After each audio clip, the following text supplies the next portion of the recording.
So Ecamm Live introduced a whole new bunch of updates for version 3.9, and we're going to dive into them. Version 3.9 brings a whole new look on all of the things that everybody's been asking for. No, literally, all the stuff everybody's been asking for.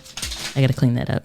That sucks. One of the main things entrepreneurs, brands, and companies have been asking for is the white label feature, which allows you to go in, actually put your own specific branding when somebody's joining your link to interview with you or to join their stream, so you can have a completely branded look and you won't see that Ecamm brand. And that also means that you can update the link to whatever your specific branded link that you want to make sure that you have other options other than just the guest.ecamm.com link. Version 3.9 also brings in the private guest chat. So if you need to step away for a second, have some technical difficulties, and you don't want to have to interrupt the actual stream, and your viewers are none the wiser. 3.9 also brings to the table the ability to go to Twitter. So that's a new destination that you can now add to your streaming rotation. I think this is probably one of my favorite features that comes, and that is squircles. So it's a circle and a square. It's a squircle. You'll be able to adjust the specific corners that you want. And this is fantastic because when you're thinking of inviting a guest and you want to have it branded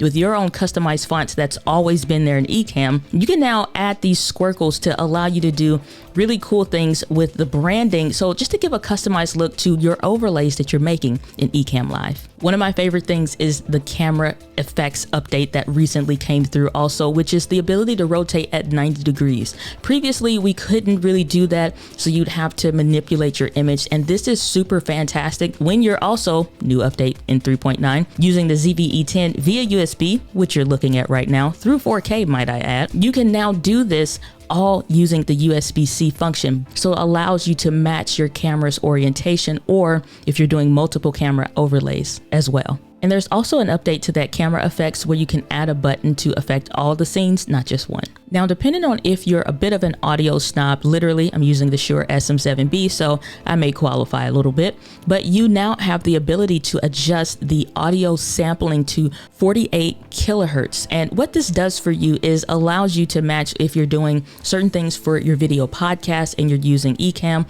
or you literally are wanting to record that podcast completely in Ecamm. You can now do that, so that standard rate is 48 kilohertz. So may not apply to everybody, but just know it's something that's going to work even better for you if you're doing audio or video podcasts using Ecamm. There's a ton of features that I haven't been able even to cover in depth in this particular video, but I hope this gives you some insight into what version 3.9 brings to the table, so you can take your live streams and your recorded content that you're using with Ecamm to the next level.